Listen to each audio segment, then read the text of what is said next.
So, hello everyone. Today we will discuss about last 7 days preparation strategy SRB NET in extension education.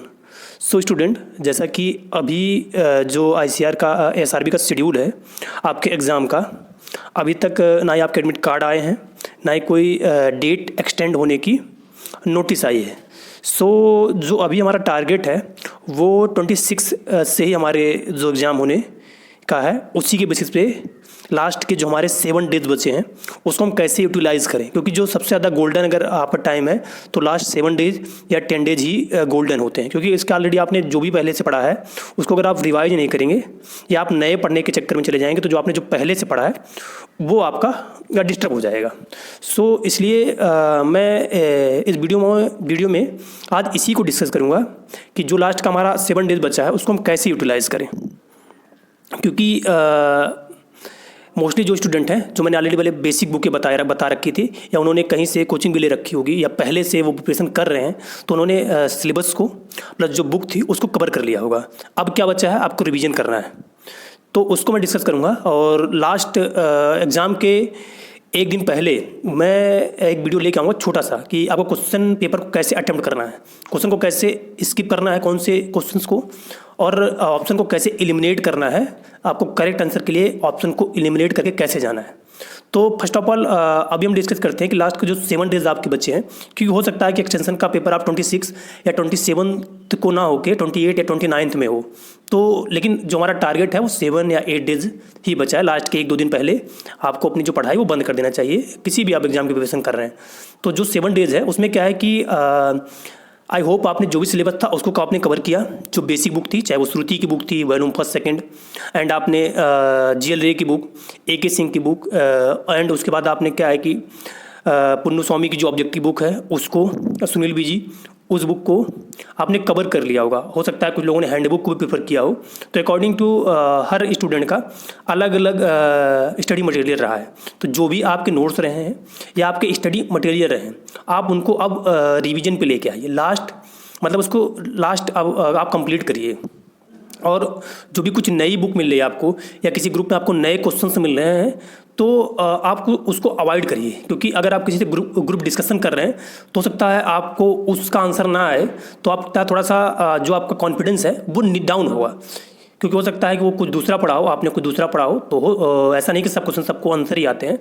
तो मे भी हो सकता है जो पढ़ के आया वो क्वेश्चन पेपर में ही ना आए, और आप उसने क्वेश्चन पूछा, आप उसके आंसर ढूंढे जा रहे हो, आपने जो पहले से पढ़ रहा उसको भी आप बोल रहे हैं. तो इसलिए क्या है कि आपने जो पढ़ा है आपको उसके साथ कंसिस्टेंसी के साथ आप अपना रिवीजन करते रहिए. और ऐसा नहीं कि इसमें आपको रैंक लानी ओवरऑल इंडिया में स्टेट लेवल पे. इसमें क्या है कि आपको अकॉर्डिंग टू योर कैटेगरी एक मिनिमम क्वालिफाइंग्स मार्क्स आपको लाने हैं.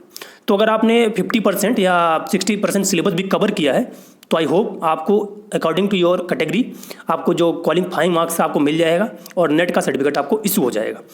बस ये क्या है कि आपको जो 7 डेज है इसको आप अच्छे से यूटिलाइज कर लीजिए रिवीजन में. अगर आपने अभी नहीं भी पढ़ा है ना और आपने पहले से पढ़ रखा है तो एक बार अगर आप अच्छे से श्रुति की दोनों बुक रिवाइज कर ले रहे हैं, सुनील विजी को रिवाइज कर ले रहे हैं, एंड पुन्नू स्वामी कुछ सेक्शन आप अगर क्वेश्चन सॉल्व कर ले रहे हैं, हर सेक्शन से आप 100 क्वेश्चन भी सॉल्व करके जा रहे हैं ना, तो अगर आपकी कैटेगरी जनरल भी है तो आपको 75 क्वेश्चन ही उसमें सही करने हैं. 150 क्वेश्चन है, आप 150 को ना देख के कि आप ये सिर्फ सोचिए कि मुझे 75 क्वेश्चन करेक्ट करने हैं.